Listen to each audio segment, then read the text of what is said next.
Senate Democrats blocked legislation on Monday meant to respond to political firestorm sparked in Virginia over late-term abortion. Senators voted 53 to 44 on the legislation from Senator Ben Sasse, Republican of Nebraska, which needed 60 votes to advance.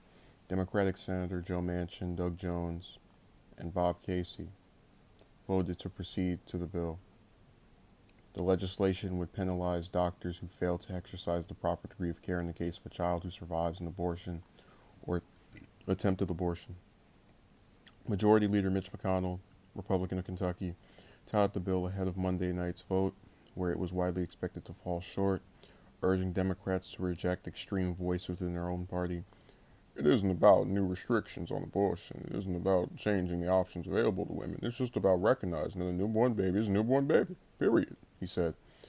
Democrats blocked a previous attempt to pass the legislation, and Senate Minority Leader Charles Schumer, Democrat of New York, argued on Monday that it's part of a pattern from Republicans whom he accused of misrepresenting the bill.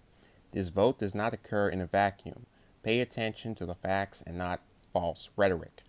This bill is Washington politics at its worst. He added. Senator Tim Kaine, who was Catholic, released a statement after the vote saying he opposed the bill because of GOP statements about it as are misleading. Congress reaffirmed that fact without its passage of the bipartisan Born Alive Infants Protection Act in 2002. I support that law, which is still in effect. There is no need for additional federal legislation on this topic, Kaine said. President Trump sharply condemned the vote in a pair of Monday evening tweets. And you can read them there. I'm not interested in that.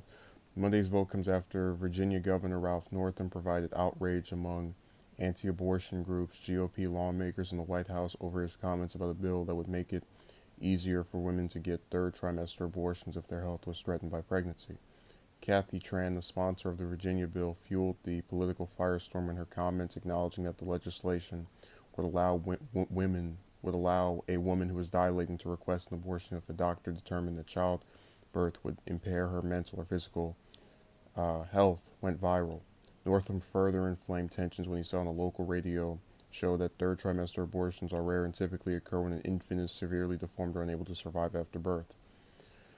So that's enough of the context background. But I think it's really interesting is that a lot of times we have these issues that we think are solved or finished. So obviously with Roe v. Wade being something that's in the law, you would think, okay, maybe they're going to finally stop messing with this. But it shouldn't come as a surprise because in the 40 plus years of that being around, they've just continued to try and exercise ways to create this really failed moral high ground. Because like McConnell's statement, right, he says, this is supposed to show that we care about children after they're born. But I'm like, dude, you support bombing babies in the Middle East. What are you talking about?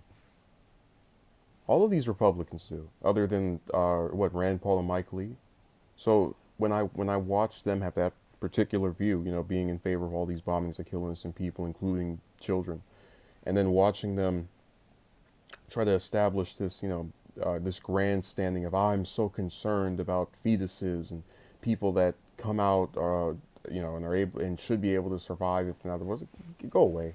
So more grandstanding. Manchin voted for it, and that's not a surprise. I swear, it's almost as if he just when SNL did their skit on the Kavanaugh hearings, and they said that Manchin scored in his own goal. That's what he does every time. For the most part, he voted for Barr. He voted for most of Trump's cabinet nominees. Just anything you can think of.